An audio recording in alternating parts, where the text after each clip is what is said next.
Hi నమస్తే, welcome to my channel cinema Lahiri. ఈరోజు మనం దేవరా మూవీ అయితే చూడడం జరిగింది. సినిమా ఎలా ఉంది దాని గురించి రివ్యూ ఇచ్చే ముందు మన ఛానల్ సబ్స్క్రైబ్ చేసుకోండి. ప్రతి ఒక్కరు రివ్యూ చూస్తున్నారు కానీ వీడియోస్ చూస్తున్నారు కానీ ఎవరు సబ్స్క్రైబ్ చేసుకోవడం లేదు. కాస్త మీరు సబ్స్క్రైబ్ చేసుకుని మన ఛానల్ సపోర్ట్ ఇవ్వండి. ఇక కథ విషయానికి వస్తే, తమిళనాడు ఆంధ్ర బార్డర్ లో ఉన్నటువంటి రత్నగిరి అనే గ్రామానికి పోలీసులు అయితే వెళ్తారు. అక్కడ ఉన్నటువంటి ప్రకాష్ రాజ్ గారిని సముద్రం నుంచి సరుకు తీసుకురావాలి. పోలీస్ ఆఫీసర్ గా ఉన్నటువంటి అజయ్ అయితే చెప్తాడు, సముద్రంలోకి వెళ్ళాలంటే మీరు దేవరా గురించి తెలుసుకోవాలని దేవరా కథ గురించి అయితే చెప్పడం అయితే జరుగుతుంది. పోలీసులు అక్కడికి ఎందుకు వెళ్ళారు అనేది బేసిక్ స్టోరీ అండి. ఇది థియేటర్ లోనే చూసి తెలుసుకోండి. స్పాయిలర్ లేకుండా డీటెయిలింగ్ గా మాట్లాడుకుంటే, ఫస్ట్ అరగంట సినిమా అదిరిపోతుంది. మంచి సస్పెన్స్ అయితే మొదలవుతుంది. అండ్ సినిమా అరగంట తర్వాత ఎన్టీఆర్ గారి ఎంట్రీ ఉంటుంది. అరాచకం అని చెప్పుకోవాలి. ఆ రాబరీ సీన్ కూడా అదిరిపోతుంది. నెక్స్ట్ ఆయుధ పూజ సాంగ్ తో మొదలై అది ఫ్యాన్స్ కి అయితే ఇంక ఫీస్ట్ అండి. మామూలుగా లేదు. సాంగ్ కొరియోగ్రఫీ అయితే చాలా బాగుంటుంది. ఆ తర్వాత కాస్త స్లో అయినప్పటికీ ఇంటర్వెల్ బ్యాంగ్ అయితే ఇంక మామూలుగా ఉండదు.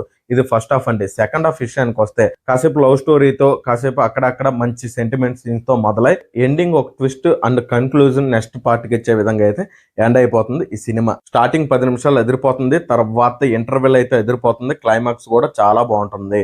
ఇక ప్లస్ పాయింట్స్ విషయానికి వస్తే, ఎన్టీఆర్ గారు అండి 6 సంవత్సరాల తర్వాత ఎన్టీఆర్ గారు RRR కి 3 సంవత్సరాల తర్వాత 3 సంవత్సరాల తర్వాత సోలో హీరోగా మన ముందుకైతే వచ్చారు. సినిమా విషయాన్ని పరంగా అయితే మాత్రం చాలా బాగుంది. ఎన్టీఆర్ గారు యాక్టింగ్ అయితే చాలా బాగుంది. ఆయన డ్యూయల్ రోల్ అయితే నటించారు. ఏ సినిమాలో అయినా అయితే తండ్రిని ఫ్లాష్ బ్యాక్ లో చూపించి కొడుకు స్టోరీ అయితే ఫస్ట్ మొదలవుతుంది, కానీ దీంట్లో రివర్స్ గా ఉంటుంది. సో అది మీ థియేటర్ లో చూడండి. ఇంకా నెక్స్ట్ స్క్రీన్ ప్లే చాలా బాగుంటుంది. అండ్ ఫైట్ కొరియోగ్రఫీ కూడా చాలా బాగుంటుంది. విజువల్ ఎఫెక్ట్స్ కూడా చాలా బాగుంటాయండి. అండ్ రత్నవేల్ గారి సినిమాటోగ్రఫీ కూడా చాలా బాగుంటుంది. సైఫ్ అలీఖాన్ గారు అండ్ శ్రీకాంత్ గారు అండ్ తమిళ కన్నడ యాక్టర్స్ కూడా ఇద్దరు ఉన్నారు. వాళ్ళ రోల్స్ కూడా చాలా బాగుంటాయి. అండ్ వీళ్ళ మధ్య జరిగినటువంటి కొన్ని ఫైట్ సీన్స్ ఏవైతే ఉన్నాయో చాలా బాగుంటాయి. ఫస్ట్ హాఫ్ లో ఉన్నటువంటి ఆయుధ పూజ ఆ ఫైట్ అయితే ఇంకా చాలా బాగుంటుంది.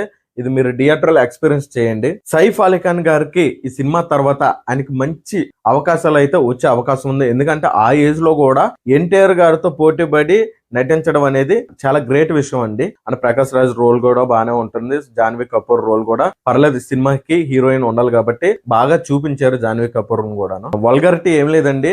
పెద్దవాళ్ళతో కూడా చూడొచ్చు ఈ సినిమా. అడల్ట్ కంటెంట్ ఏమీ లేదు. కొరటాల శివ గారు ఆచార్య తర్వాత దానంత రాడ్ దింపకపోయినప్పటికీ, రాడ్ అయితే కాదు సినిమా మంచి బాగా ఒళ్ళు దగ్గర పెట్టుకుని సినిమా తీసాడని అయితే నాకు అనిపించింది.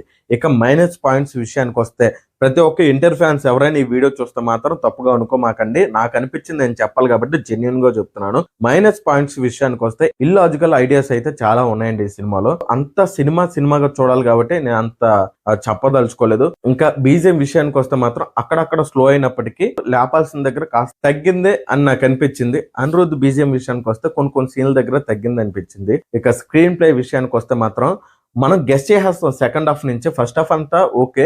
సెకండ్ హాఫ్ విషయానికి వస్తే, అరే ఇదే ట్విస్ట్ అని నువ్వు గెస్ట్ చేసేస్తావు. సో ఆ విధంగానే యాజ్ ఇట్ ఈజ్ ఉంటుంది. దాంట్లో ఏ మార్పు ఉండదు. ఇంకా ఎన్టీఆర్ గారి పర్ఫార్మెన్స్ అందరికి తెలిసింది కదా. దాంట్లో పేరు పెట్టడానికి ఏమి లేదు. కొట్టేశాడు. ఇంకా సెంటిమెంట్ సీన్స్ గుండెకి హద్దుకుంటే ఇంకా కరిగిపోయే విధంగా పెట్టవచ్చు. స్కోప్ ఉంది. పెట్టుంటే బాగుండు అని నాకైతే అనిపించింది. దేవరా రోల్ అయితే ఫస్ట్ హాఫ్ అంతా చూపిస్తారండి. దేవరా ఉన్నంత సేపు సినిమా ఒక రేంజ్ లో ఉంటుంది. తన కొడుకు రోల్ కూడా బాగానే నటించాడు. కాకపోతే కొడుకుతో పోల్చుకుంటే బెటర్ దాన్ దేవరా రోల్ అయితే ఎదిరిపోతుంది. ఎన్టీఆర్ గారు ఒక ప్రెస్ మీట్ లో చెప్పారు, ఈ cinema 40 minutes last climax 40 minutes cinema ఎదిరిపోతుందని. దాంట్లో 10 మినిట్స్ అయితే నాకు పెద్ద ఏం అనిపించలేదు.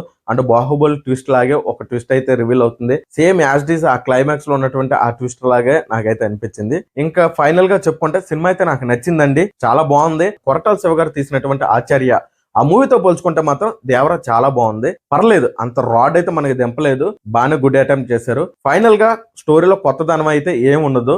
రొటీన్ కమర్షియల్ మూవీ అండి. దీనిలో కొరటాల గారు ఎంతైతే కృషి చేశారో, ఎన్టీఆర్ గారి యాక్టింగ్ ఎలా అయితే నిలబెట్టిందో, ఈ రెండిట్లని తన భుజాల మీద వేసుకుని సినిమాని చూసే విధంగా ఆ ఎలివేషన్ సీన్స్ పేలే విధంగా మనకి గూస్ బంప్స్ వచ్చే సీన్స్ కి ప్రాణం పోసింది మాత్రం అనిరుద్ధ్ బీజిఎం అయితే చెప్పుకోవాలి. కొన్ని సీన్స్ లో అయితే అనిరుద్ధ్ పిచ్చెక్కిచ్చేయడండి. ఎన్టీఆర్ గారి ఎంట్రన్స్ ఉంటుంది, మామూలుగా ఉండదు. ఆయుధ పూజ సాంగ్ లో కూడా బీజిఎం ఎదిరిపోతుంది. ఇక సినిమా ఓవరాల్ గా అయితే నాకైతే నచ్చింది. వెళ్ళి చూడండి, బాగానే ఉంటుంది. ఆచార్య అంత రాడ్ అయితే కాదు, కానీ చెప్పాల్సిన స్టోరీ మొత్తం మనకి ఫస్ట్ హాఫ్ లోనే చెప్పేశారు. దీనికి పార్ట్ 2 కూడా ఉంటుందంట.